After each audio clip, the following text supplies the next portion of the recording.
I remember the first time I saw Catherine, a high school day in warm spring. Her striking red hair and vibrant green eyes immediately caught my attention. Little did I know, that day would start a journey spanning decades.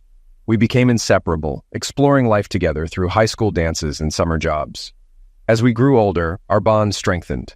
Despite the challenges of young love, our connection remained unbreakable. Catherine's fiery spirit and determination deeply impressed me. By 16, our friendship blossomed into something deeper. We shared dreams, fears, and aspirations, building a partnership based on trust and respect. By graduation, we were already planning our future together. In the past 3 months, especially the last one, Catherine hadn't felt like studying with me. Our most recent argument happened last night, and her behavior had worn me out. Known for her fierce temper and grudges, Catherine was always strong-willed. Born Catherine O'Brien, she now went by Catherine McCarthy, never Kate or Katie. Early in our relationship, I tried calling her Kat, and she made it clear she didn't like it. I'm Kurt McCarthy, her husband. We've been together since high school, dating since 16. I learned to steer clear during her tirades, and it's been like that for 26 years, with 22 as husband and wife. Despite her temper, I loved everything about her. We were each other's first boyfriend and girlfriend and shared our first kiss. Early in our dating life, Catherine declared she wanted to be a maid on her wedding day, which I respected. Today, like many times before, she said, "I like the way you do it." This time, though, it felt different. Afterward, I got up to shower, knowing I had to be quick to get there first. As the water streamed down, I pondered her words. She had said them countless times, but now they bothered me. Our relationship had been strained recently, and I wasn't sure why. Usually her moods lasted a week or 10 days, never a whole month. I finished my shower and told her it was her turn. She groaned, but got up and headed to the bathroom. In the first year of marriage, we couldn't get enough of each other, even during our jobs as a mechanic and a Target worker. Those were our poor but deeply in love days. I worked as a mechanic until about age 28, when a local Napa franchise owner offered me a management position. He liked my car knowledge and customer skills. One night, he took me out to discuss business opportunities, offering to train me and eventually sell the franchise to me. The deal was, I'd earn the same $40,000 a year for 10 years, and he'd save $20,000 annually for my down payment. We sealed it with a handshake, and I gave 2 weeks' notice to start working for him. This job allowed flexibility to attend my kids' sports games, but required nights and weekends. When I told Catherine about the new job, she was furious I hadn't discussed it with her first, especially since nothing was in writing. I explained it would let me be more present for our kids and would benefit us all in the long run. She didn't want to hear anything and ignored me for over a week. I hoped my plan wouldn't work out because I dreaded facing Catherine's wrath, which I had experienced many times before, on camping trips, birthdays, and vacations. 8 years later, I looked forward to surprising her after just 2 years. However, the lack of pay raises over the years led to heated arguments. I told her to trust me, which was hard for her. My schedule changed from 7:30 a.m. to 5 p.m. as a mechanic to a flexible 9 a.m. to 7 p.m. during the week and some weekends. This allowed me to attend my kids' baseball, softball, and soccer games. About 2 years ago, I noticed a change in Catherine. Her short temper grew worse, and she began belittling me, hurting my ego and causing resentment. The past 3 months have been particularly bad. Attempts to talk helped briefly, but then things would get worse again. Mentioning it now only annoys her more. This tension affected our home life. I preferred working to being home with her. Meanwhile, our business grew to 4 locations with a steady commercial growth. Catherine, always a hard worker, returned to work soon after our kids were born, and now manages an insurance office. I know managing people is stressful, which might explain her attitude. When I asked her what had changed, she had no answer and got angry. As I dressed for housework, I remembered the gorgeous morning but couldn't shake a nagging feeling. "I like the way you do it," she had said, but it bothered me now. The rest of the week, things went back to her irritable normal. On Friday, she came home late and demanded attention in the bedroom, which angered me. She said, "I need you to cater to me." I replied, "I don't jump on your command. You can service yourself." I slept in my son Kevin's room. When I went to get clothes, I saw a text on her phone from CB asking, "So did he do it?" I felt sick. "I like the way you do it," she had said differently, emphasizing you as if comparing me to someone. She had no one to compare me to, or did she? I threw up and Catherine asked if I was okay. I told her I felt nauseous and needed time to think. She asked if I ate something bad, and I said, probably, avoiding her touch and claiming I didn't want her to catch anything. I went to the store to get something for my stomach. Driving, I thought about the last few months and 2 years. She must have had an affair. I needed proof but didn't have her phone or computer passwords. We had always trusted each other's privacy. I had to find out somehow. I drove around the neighborhood but couldn't stay out too long or Catherine would worry. I stopped at the grocery store and picked up Pepto-Bismol, Dayquil, and NyQuil. When I got home, I took some Pepto and NyQuil, then went straight to my son's room. Catherine came in and asked, "Are you feeling better?" I mumbled something, undressed, and got into bed. When she touched my forehead and said, "You're not hot," I thought, how could she do this to us? She offered to make chicken noodle soup, but I told her, no, I'll just throw it up. I didn't trust her and wanted her to leave. "I'm going to bed. I'll feel better after some sleep," I said. "Okay, I'll check on you later," she replied as she left. I wasn't going to sleep. Memories of our life together flooded my mind. Meeting, marriage, kids, vacations, and graduations. I couldn't find anything to explain my suspicions. I needed proof. Lying there, I began to formulate a plan. If she cheated, I could never forgive her. Somehow, I had to find out. I got up to use the bathroom, and her phone was on the nightstand. I saw a message from CB. I made a reservation for Wednesday afternoon. A hotel reservation, I thought. I could take Wednesday afternoon off and follow her. Pretending to be sick on Saturday and Sunday, and my schedule on Monday and Tuesday minimized my contact with her. We still shared a bed, but there was no contact. It's amazing how love can turn to repulsion so quickly. On Wednesday, I left work at lunch and drove to her office. I ate a little, but my stomach was in knots. I parked where I could see her building, but remained hidden. After an hour and a half, I doubted myself. Was it an innocent message? At 2:30, I saw her boss leave alone, increasing my doubts. 15 minutes later, Catherine left. I followed her to a motel where she parked next to her boss's car. I parked out of sight and watched as she walked to her room, greeted by Carl. I took a picture as the door closed. My suspicions were true. She would pay for this. I drove home furious. Caitlin was at softball practice, giving me time to plan my next move. We lived on the outskirts of town and bought our house for its room to build a 2-car garage with a finished room upstairs, my man cave. I installed a hoist to work on cars and even had a bed upstairs for when I was in the doghouse, which I called my garage. When I got home, I moved my clothes and toiletries to the man cave, anticipating Catherine's return. She came home at 5:30, and I was watching TV, ignoring her. She asked about Caitlin, and I said she was probably out with friends. Catherine then suggested we have an evening together, hinting she wanted something from me. I played along, and we went to the bedroom. As she came out of the bathroom, I saw her as the 42-year-old woman she had become. To cope, I closed my eyes and thought of younger women. I opened the nightstand drawer, and she asked what I was doing. "Putting on protection," I said calmly, suggesting I didn't trust her. She exploded, accusing me of being a failure and not asking for a raise in 8 years. She had lost respect for me. I dressed and left for the doghouse, with her yelling for me to come down and face her. I called the police, anticipating her rage. She pounded on the door, screaming obscenities. After it got quiet, I smelled something unusual and saw my workshop on fire. Catherine was outside, smiling. I escaped through a window and twisted my ankle, jumping down.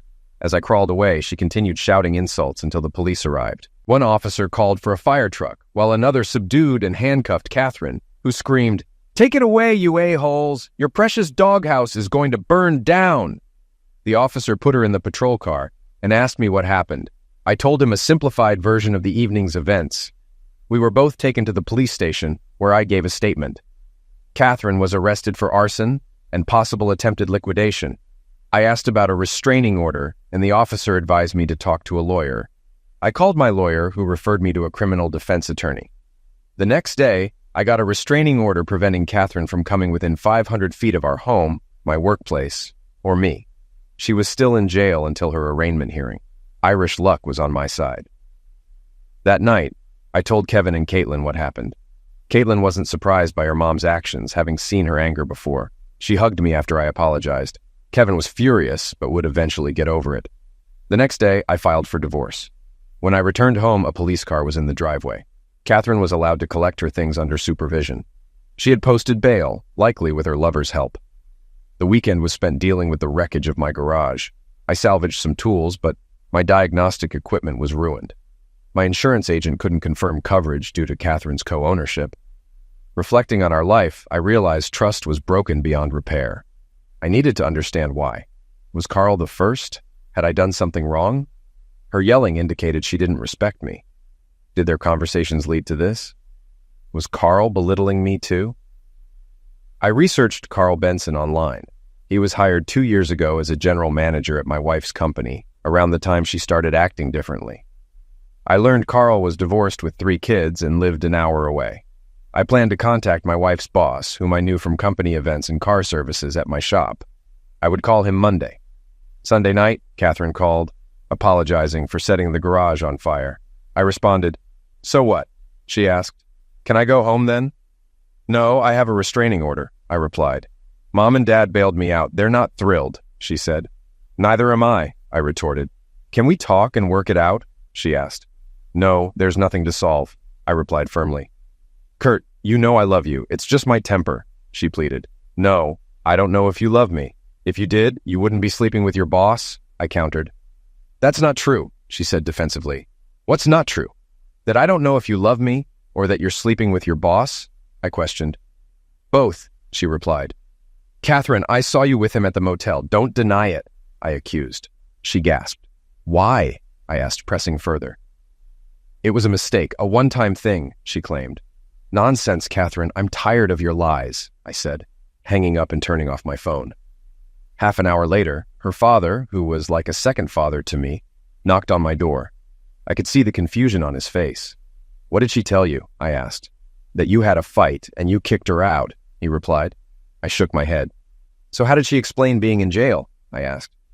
"She said she was burning your car repair manuals in the garage, and it got out of hand," he answered. I shook my head again. "You need to get the truth from her," I told him. "Are you going to tell me the truth?" he asked. "I don't think you want to hear it, Mr. O'Brien," I replied. "Why the formalities?" "You know I consider you my son," he said. "Because soon we won't have that relationship. You'll probably hate me," I explained. "Is it really that bad?" he asked hesitantly. I nodded, and he understood. No father wants to think about his daughter doing such things. He nodded, turned, and left. A few hours later, he texted me, "I'm sorry." She must have confessed. I'm sure there were heated arguments at their house, maybe even a visit to the confessional. When I called her boss, he recognized my name immediately. "Kurt, how are you? What's up?" "I'm sorry, sir, but this isn't a pleasant call," I began. "Oh?" he said, waiting. "My wife and I are getting a divorce because she was having an affair with Carl Benson," I stated. "Oh, crap," he said. "I knew I should have trusted my instincts. I should have checked him out more thoroughly." "It's not your fault. They're both adults," I reassured him. "Kurt, give me until the end of the week. I can't change the past, but I can address this," he offered. "Sir, if you fire Catherine, it will hurt me financially in the divorce. I'd appreciate your help with that," I requested. "She's always done a great job for me, so yes, I'll keep her," he agreed. I thanked him, and we ended the call. He was a good guy, and keeping Catherine employed would help me. The divorce papers were served to her at work discreetly. She called me immediately, starting with, "You goddamn prick." I hung up. Being a mechanic, I knew a lot about cars. I had never used that knowledge maliciously, but Carl Benson's Lexus was about to need a new engine. Friday was not good for Carl. He was late because his car broke down. When he arrived at work, the owner fired him for unbecoming behavior. Catherine called again. "What did you do?" she demanded. "What are you talking about?" I asked, feigning ignorance. "You know exactly what I mean," she snapped. "Catherine, talk to our lawyers. Don't call me again." I hung up. She tried calling back, but I ignored it. My revenge on Carl wasn't over. I contacted his ex-wife and explained my situation. She was eager to help. Saturday night, I made reservations at our favorite restaurant and invited Kevin and Caitlin. I wanted Catherine, and by extension Carl, to find out about it. The 3 of us arrived before Carl's ex, Molly, as planned. There were 4 place settings, so my kids thought their mom would join us. When Molly arrived, I introduced her to Kevin and Caitlin, explaining she was Carl Benson's ex-wife and wanted to share her story. Molly recounted her divorce, forgiving Carl once for infidelity, but ending things when he cheated again. She emphasized that trust is crucial in any relationship and that without it, there's no foundation to build on. She explained that my divorce wasn't because I didn't love their mom, but because trust was broken. By the end of dinner, we all talked openly. Caitlin admitted she'd suspected something was wrong for a year. After dinner, Caitlin asked if I was going home. I said, "I'm asking Molly to the dance if she's up for it." Molly nodded, and we danced until 11 o'clock. I drove her to her hotel, but declined her invitation to her room, feeling it was too soon. We agreed to have breakfast together the next day. At breakfast, the waitress, Heather, was surprised to see me with someone other than Catherine.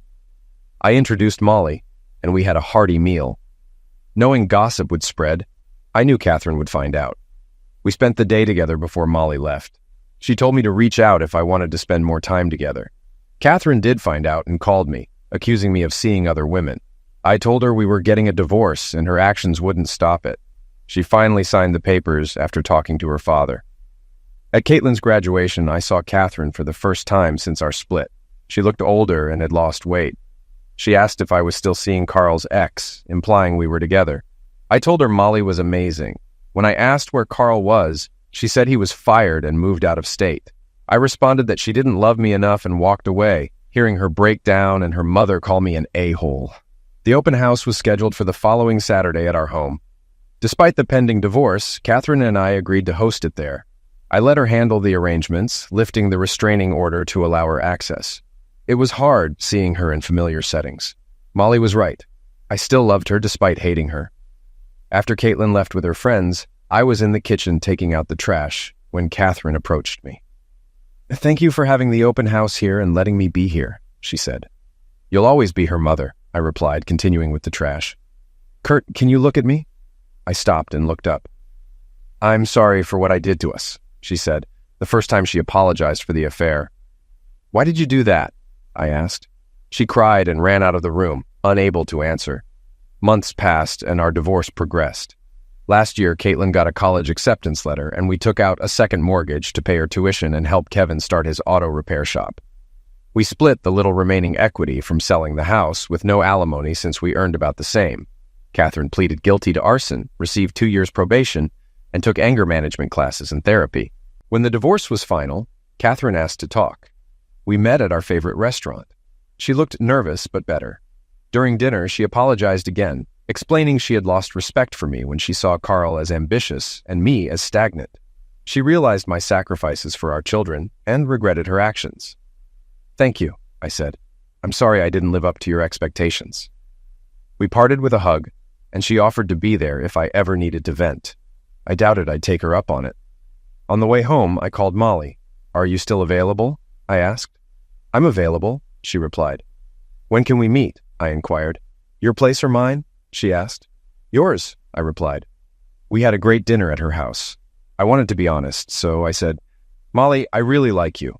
I don't know where this is going, but I want you to know I have 2 reasons. 1, you're an amazing woman.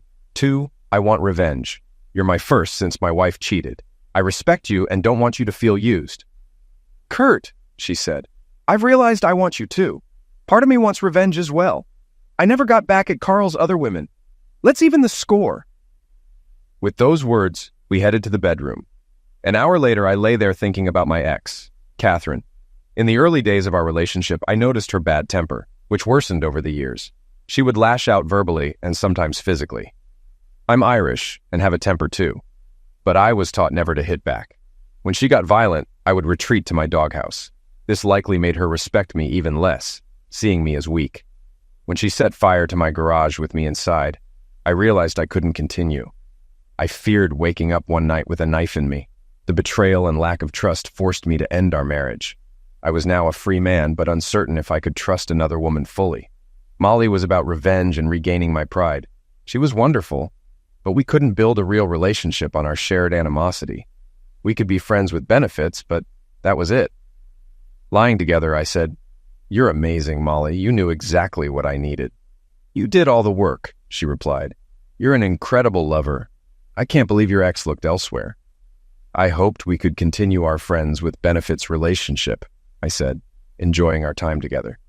As I was leaving, she kissed me and said, "I hope this continues." "Me too, but I'm not ready for a serious relationship yet," I replied. Then I hesitantly asked, "Can you make sure your ex knows about us? I'll do the same." "That sounds delightful," she said, smiling slyly. "I'm sorry if I seemed vindictive, but I wanted some revenge too." I texted Catherine, "Call me when you have time. Can be Monday. Nothing urgent." She called within minutes. "Hey, Kurt, are you taking me up on my offer?" she asked. "No, I'm exhausted. Molly is very energetic," I replied. Silence followed, then I heard her count to 10. "I didn't call you, I texted. You could have called Monday," I said. "I'm sorry," she replied, showing that anger management had partially worked. "I wanted to discuss Caitlin's plans. Any vacations I should know about?" I asked. "I'll talk to her and call you back," she said. "Okay, anytime. Just let me know." I hoped my casual attitude would sting. I wanted her to feel my indifference. A week later, Carl knocked on my door. I called emergency and opened the door. He burst in, yelling, "Stay away from my wife." "You mean your ex-wife? She kicked you out for cheating," I replied. "Stay away from Molly," he muttered. "Why should I stay away from her? She's amazing," I taunted. He lost his temper and lunged at me, swinging his arms. I deflected the first blow, but let the second one land to show him the damage. A mechanic is usually in better shape than an office worker. By the time the cops arrived, we were both in rough shape, but he looked worse. They separated us, realized I made the call, and put him in the patrol car. I cleaned up and called Molly to let her know her ex-husband was in jail. "I know," she said. "He had the nerve to ask me to bail him out. Are you all right?" "A bit bruised, but he got the worst of it," I replied. "I'll be right over to play nurse," she said, and hung up. About an hour later, she was taking care of me. I was glad I worked the late shift the next day and didn't have to get up until 11 o'clock. She left after a while, saying, "I love the way you do it. Your tongue and fingers are magical." I wondered if I should back off. I needed to have a serious conversation with her soon. After lunch at work, I got a call from Catherine. "What did you do?" she asked. "Well, hi to you too," I said. "Yeah, hi. What did you do?" "What are you talking about?" I played dumb. "You arrested Carl?" "No, he arrested himself," I replied. "That's not what he said," she countered. "So you're taking his word over mine?" "Sounds about right," I said sarcastically. "He's not my lover. That ended over a month ago," she insisted. "Says you," I teased. "Why do you have to be such a bum?" she snapped. "I must have had a good teacher," I replied. "Are you going to drop the charges?" she asked. "Why would I? He broke into my apartment and attacked me," I explained. "Because he'll lose his job and because I asked you to," she pleaded. "You're not my wife anymore. I don't have to do anything you say," I stated. I hung up. Months after their fling, she was still trying to help him. He was charged with attack and battery and will likely spend at least 90 days in jail. He'll definitely lose his job. I just smiled when I heard that. That Thursday, I ended up at Smitty's, our old bar. When life goes downhill, familiar places can help you regain your senses. I was at a small pub table, sipping a beer, when I heard a familiar laugh, my ex. She was with her office friends, about half a dozen of them. Catherine saw me and almost stopped. She said something to her friends and they found a table far from me. However, they had to pass my table to get to the bathroom. After about 10 minutes, 2 women headed for the restroom. One stopped at my table and asked, "You're Catherine's ex, right?" I nodded. "I've heard a lot about you," she said with a twinkle in her eye. I wasn't sure what she'd heard, but I doubted it was good. On their way back, both women stopped to talk and flirt with me. One was about 10 years younger, the other 15. Unlike guys, these women didn't seem to mind flirting with a friend's ex. I flirted back, thinking a fling with one of them would annoy my ex. Yes, I was vindictive. As they left, one woman shook my hand and slipped me a piece of paper. I waited until they were back at their table to look. It was her business card with her cell number, Shannon Lozano. I saw Catherine looking at me with sadness, quickly replaced by the familiar fury. I reflected on our relationship. I still loved her, but living with her was like living with an active volcano. I would have stayed if she hadn't cheated. Was I better off now? I didn't know. Ignorance is bliss, and I guess I was in my own bliss. I finished my beer, threw a 10 on the table, waved to the waitress, and walked out, avoiding my ex's table. I didn't want her to see the tears forming in my eyes. Late Saturday morning, I dialed Shannon's number from the business card she gave me. She answered on the 3rd ring. "Hello?" she said uncertainly. "Hi, Shannon. This is Kurt McCarthy. We met at the bar Thursday night," I said. "Yes, I remember you. The handsome man sitting alone, drinking a beer," she responded. I blushed and replied, "Yeah, that was me. I just needed to relax and think." "Would you like to talk about those thoughts?" she asked directly. "Yeah, I think I would," I admitted. "How about tonight?" she suggested. Sure. How about Smitty's at 7:30? I proposed. I'll be there, she said. After hanging up, I felt nervous. What would a younger woman see in me? I hadn't dated in over 25 years. I dressed business casual, wanting to make an effort. We hit it off immediately. She was pleasant to talk to and look at. Once I felt comfortable, I asked what had been on my mind. You work with my ex, so you've probably heard bad things about me. Why would you want to date me? I asked. Before she got involved with Carl, she said things about you that intrigued and excited me, she explained. She'd been socializing with Carl for about a year before you served her with divorce papers. The affair likely started 3 months before that, she added. This matched what I knew about her changing attitude. During bachelorette parties, she mentioned being pleased with your performance, she said, looking at me with intensity. I blushed, never expecting Catherine to talk about me like that. Don't be embarrassed. If you're as good as she said, you'll be a pleasant adventure, she added. As we finished our food and drinks, the waitress brought the check. I handed her $50 and she smiled, saying, You better keep this check. You might win a prize. I looked at her puzzled. She winked and I slipped the check into my pocket. As we walked out, Shannon took my hand and softly said, Now for dessert. I was taken aback since it had been a long time since I had gone on a date. Your place or mine? She asked. I'll let you decide, I replied. I want you to be comfortable, she said. Let's go to your place. You can tell a lot about a person by seeing how they live. She jumped into my truck so I would have to bring her back for her car later. Do you think your car will be safe here for the night? I asked. Yes, she said. I took an Uber for that reason. I felt out of touch with today's reality again. When we got to my place, we rushed to the bedroom. We finally fell asleep until 10 a.m. We had lunch at Chili's and then I drove her home. She made me promise to call her for a repeat. I assured her I would.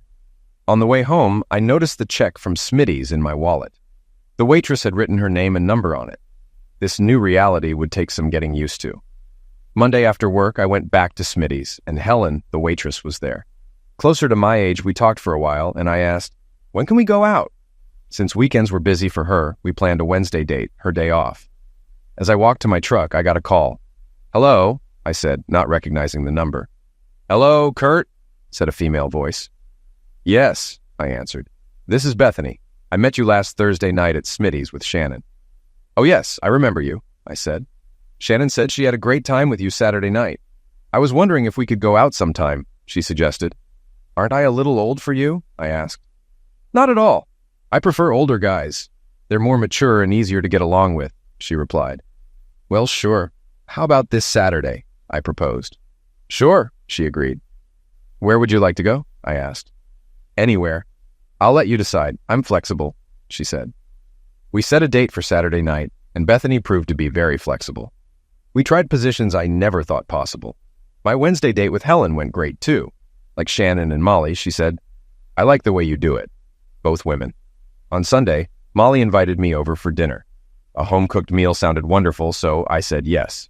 After an amazing meal, we spent time working. I was beginning to really enjoy single life. Monday night, I got a call from Catherine. What the hell do you think you're doing? She asked angrily. Sitting here watching TV, I replied, playing dumb. No, I mean you, a 40-year-old man dating women 10 and 15 years younger than you. Don't you have any remorse? She demanded. You must be talking about Shannon and Bethany, I stated. Yes, of course, she confirmed. They both asked me out. Instead of being alone, I said yes. Dating has changed.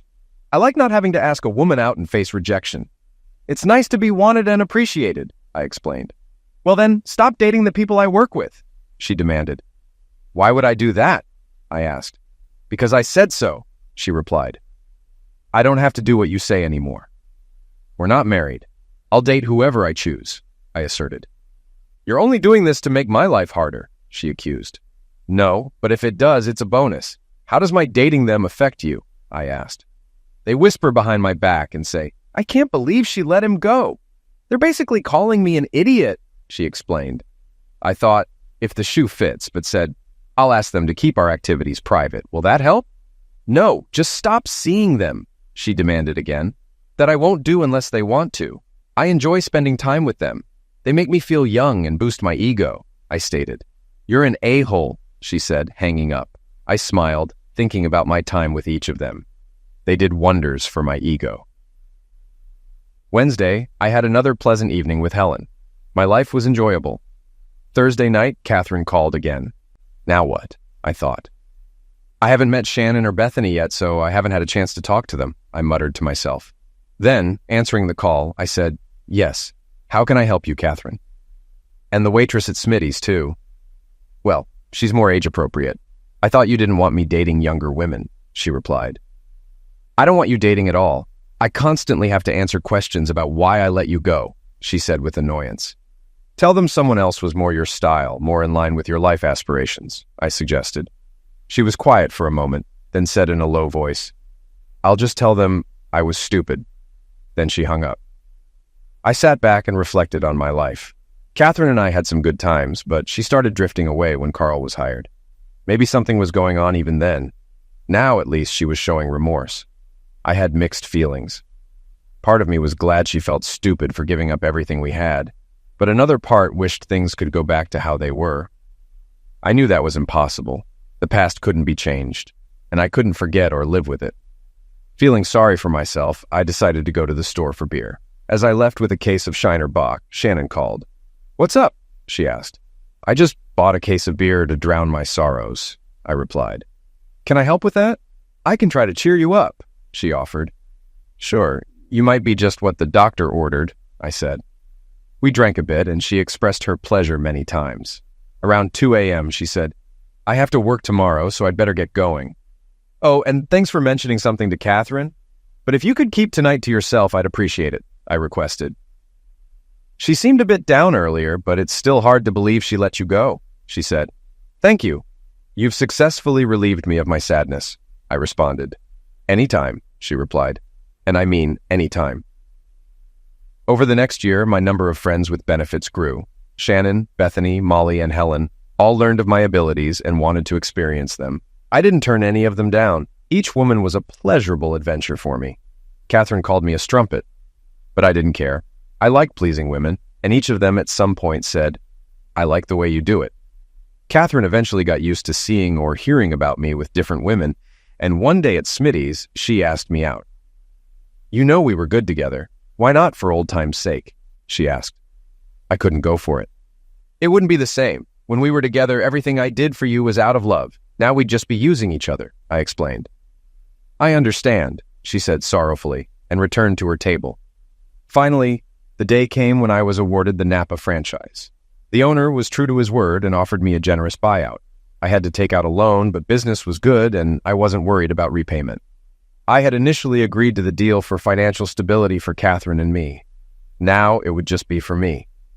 That evening, I called Catherine and invited her to dinner. She agreed, and I made reservations at the best restaurant in town.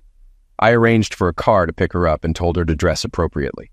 When she arrived, she looked radiant in a long black dress that highlighted her red hair and green eyes. I remembered why I married her. "You look amazing, Catherine," I said. "Thank you. You look very handsome in that tuxedo, too." "What's the occasion?" she asked. "I'm celebrating, and I wanted you to be the first to know," I replied. "Now I'm curious," she said.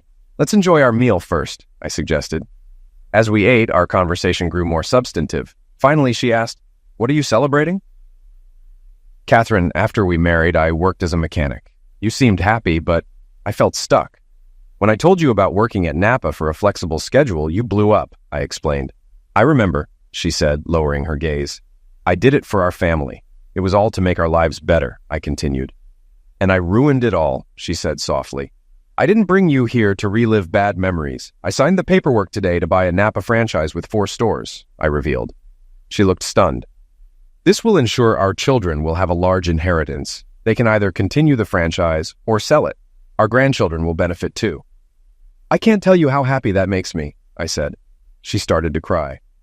"I listened to Carl when he called you a failure with no ambition. I lost faith in you and ruined everything. You were a great husband, father, and lover, and I threw it all away. I'm sorry, Kurt. I hope you believe me. I'm sorry for everything I did that got us here," she said, her voice breaking. She got up from her chair, crying, and headed for the bathroom. A server followed her in. I had wanted tonight to be a celebration of future wealth for our children and grandchildren. I didn't expect my news to affect her so much. I felt sorry for her pain, but couldn't comfort her. I signaled the server for the check, knowing Catherine wouldn't want to continue the evening. When she returned, I stood and said, "I've already paid the bill. I can take you home." "Thank you. I'm sorry I ruined your evening," she said, tears still in her eyes. She cried quietly all the way home. I wanted to hug her, but couldn't risk sending the wrong message. At her apartment door, she looked at me as if inviting me in. "I'm sorry, Catherine, but we can't go back there," I said. She nodded and closed the door. The next couple of years were busy with business and many women. Word of mouth was the best advertising, and I always practiced safety. Catherine and I occasionally talked, especially about Kevin's engagement. He met Amber Williams at his store, and they quickly knew they were right for each other. On the day of the engagement party, I arrived early to help Kevin set up. We rented a room at the Sheraton and bought subs from Subway. As we finished, Catherine arrived. She still looked good after all these years. "We never had an engagement party, Kurt," she said. "No, but everyone we knew us," I replied. "Do you remember proposing to me?" she asked. "Yes, I do," I said. "Sometimes I wanted to hurt her because she hurt me so much." I said I was sorry. "Can't we move on?" "It's been 3 years," she pleaded. "Today is about Kevin and Amber. Let's be cordial," I said. "Maybe we could be cordial from now on," she said in her usual demanding tone. Sometimes she seemed truly remorseful, and other times her old temper showed. Guests arrived, and Kevin and Amber greeted everyone. About 45 minutes in, I heard Amber call, "Mom!" I turned to see a beautiful woman in a floral sundress. She had blonde hair, deep blue eyes, and a smile that made my heart skip a beat. "Dad, that's Amber's mom, Alyssa. She's very religious and not into your lifestyle," Kevin said. "Kevin, before your mother left, I was a one-woman man. I want someone I can trust," I replied. "I don't know if she'd give you a chance, but I'll introduce you," he offered. "That would be great," I said. Kevin led me to Amber and her mother. "Mrs. Williams, this is my father, Kurt." "Kevin, you can call me Mom now," Alyssa said. Catherine walked up. "As long as he doesn't forget who his real mother is," she added. Kevin introduced Catherine to Alyssa, and they hugged and started talking. I walked away to avoid giving Alyssa a bad impression of me, hoping our first conversation would be positive. I mingled with friends and family, and many of the men joked about all the women I knew. Some women were aloof, but others were friendly. While talking to a divorced woman named Charisse, Catherine approached and warned her, "You better be careful with him. You never know what you might pick up." I got angry and said to Charisse, "Don't mind her. She's just mad I'm not giving her any mercy." "Kurt, you're a creep," Catherine retorted. "You're the one interfering in my conversations. Let's just be polite and keep our distance," I replied. Then I suggested to Charisse, "Want to take a walk and talk privately?" I didn't plan to pursue anything with Charisse that day, but wanted to get away from Catherine and annoy her. Charisse and I talked for a while and then parted ways, promising to talk again. About 2 hours into the party, I introduced myself to Alyssa. "So you're the infamous Kurt," she said with slight disdain. "I don't know what you've heard, but yes, I'm Kevin's father, Kurt," I replied. "Kevin seems like a fine young man. I hope he doesn't offend my Amber," she said. "He's a fine young man. He knows what he wants and works hard for it," I said proudly. "He'll build his business and love Amber just as much." "Well, I hope he stays faithful," she said bluntly. "He will. You have nothing to worry about," I assured her. "I hope so, for Amber's sake." "It's going to be a church wedding," she added. "Promises made before God and family," I said. "Look, it seems you've heard things about me. I'd like to clear the air and give you a chance to ask questions." "I've heard so many things," she said hesitantly. "We're going to be related. We should at least talk," I pleaded. "I think so, but this isn't the right place for it," she said. "Pick a time and place and I'll make it work," I offered. "Well, I live about an hour away. Tomorrow is Sunday and I'm going to church. Pick me up after and we'll go to Cracker Barrel." She gave me her church details. For the rest of the party, we exchanged subtle glances. I was a mystery to her. As the party wound down, Catherine approached me and said, "Amber is cute, but they're moving fast. Did you know they plan to marry within a year?" "Catherine, Kevin is smart. He knows what he wants. Meeting and marrying quickly can create problems, but we knew each other for years and still divorced. Commitment determines their success. I think they're committed." She looked regretful, knowing she had broken her commitment to our marriage. It still hurt, but I needed her to remember that. Sunday morning, I woke up early, shaved, showered, dressed in a nice suit, and drove to Alyssa's church. I arrived early and found a seat about a third of the way back. The sanctuary was different from the Catholic church I grew up in. No stained glass, altar, candles, or pulpit, just a raised platform with a blank cross. I felt out of place, but was determined to see it through. As people began entering the sanctuary, they were casually chatting and holding coffee cups from nearby coffee shops. They were dressed in jeans and casual tops, making me feel overdressed in my suit. Despite this, many people greeted me warmly, making me feel welcome. I kept looking for Alyssa, wondering if I had the wrong information or if she was sick. Then the minister announced the start of the service, and I saw her singing with the praise band. During the third song, she noticed me and smiled. She had a beautiful voice. After singing, she came over and sat next to me, which I appreciated since I wasn't sure what to do. "I didn't expect you to come to the service," she said. "I feel a bit out of place, overdressed for the occasion," I replied. "That's okay. You can take off your jacket if it makes you more comfortable," she suggested. I took off my jacket and laid it on the bench. "Thank you for sitting next to me," I said. "You're my guest. Of course I would," she responded. The service was different from what I was used to, but pleasant and relaxed. Afterward, Alyssa introduced me to the minister and several others as Amber's future father-in-law. At Cracker Barrel, we started with light conversation, but as we finished our meal, she got serious. "So, Kurt, I've heard you're a womanizer and sleep around a lot. What do you have to say?" she asked directly. "What's your definition of a womanizer?" I asked. "A guy who chases women, sleeps with them, and then dumps them," she replied. "By that definition, I'm not a womanizer," I said. "So what I've been told is a lie?" she accused. "Let me explain. I was married to Catherine, who you met. We were together over 25 years. She started cheating on me with her boss, and when I confronted her, she tried to eliminate me by setting my garage on fire. After our divorce, I started dating. Catherine likely talked about my abilities in the bedroom, and women approached me out of curiosity. I didn't chase them. I just said yes. For the past 2 years, I haven't turned down any woman who asked me out. I enjoyed their company and aimed to make them feel special. If you think that's wrong, I'm sorry." She looked at me with slight suspicion and asked, "So, where do I fit in?" "Alyssa, you're a beautiful woman. Like me, you've suffered. While I chose companionship, you closed yourself off from men because of your husband's actions. I'm looking for someone who can get to know me better and maybe date me. I'm a single man wanting to find someone to share my life with exclusively. What about your ex-wife? Didn't she want to get back together? Forgiving is possible, but forgetting isn't. You can't forget what they did.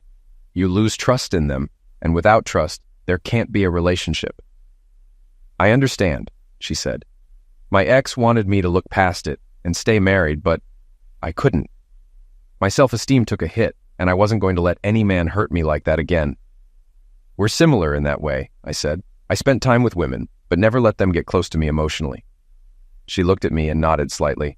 Then she repeated, "So where am I in all this?" "Well, we both have trust issues, but I'd like to get to know you better and see if there's a future for us," I said. "What about the other women?" she asked. "If we feel there's potential, I'd be happy to be exclusive with you," I replied. "Let me be upfront. I'm not doing anything until I'm married. If we're going to date, you need to understand that." I grinned. "Alyssa, I dated Catherine in high school and waited until we were married, so I'm fine with waiting." She seemed reassured.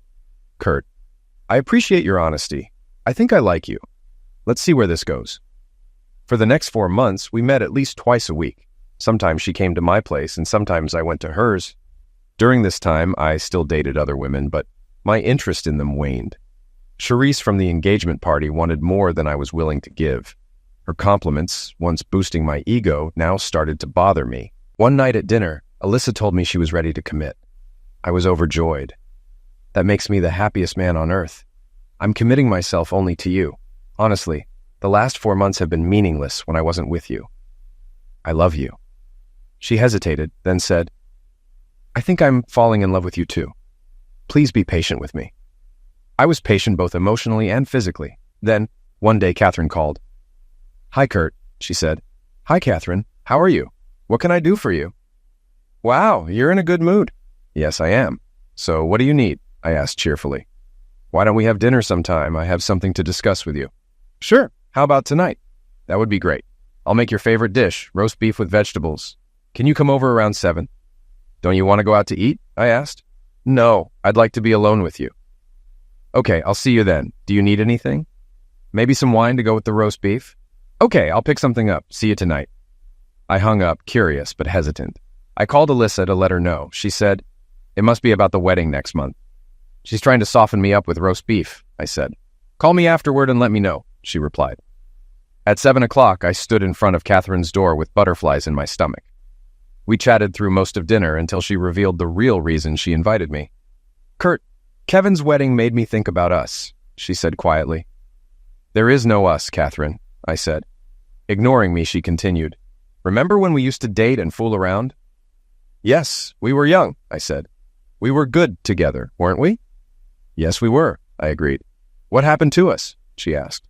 Life, I guess, I said. I talked to Shannon at work. She said you were exactly what she needed. And Bethany said you're no longer making the rounds. Maybe you're tired of playing around. Okay, I said. Apparently neither Kevin nor Amber had told Catherine I was dating Alyssa. I smiled, thinking I appreciated their privacy. Catherine took that smile as agreement. So maybe we should try again. You know we were good together. I interrupted softly. Catherine, we were good together. But the key word is were. I need to forgive you. She smiled, but I continued. I forgive you, but I can never forget what you did. You need to move on with your life. She looked at me with tears in her eyes. Oh, Kurt, I'm so sorry for what I did to you, to us. I really am. I know we can get over it. Let's try again. She wasn't giving up easily. I had to let her know it was over. I love someone else, Catherine. Bethany was right. I'm no longer playing around because I'm committed to someone. I've become a one-woman man again. She stared at me, then asked, Who is it? Alyssa, Amber's mom. Her shoulders slumped. She realized she couldn't get me back. We finished the meal in silence. As I left, I said, Catherine, thank you for dinner and the memories. I know this isn't what you wanted, but you'll find someone. Love him with all your heart.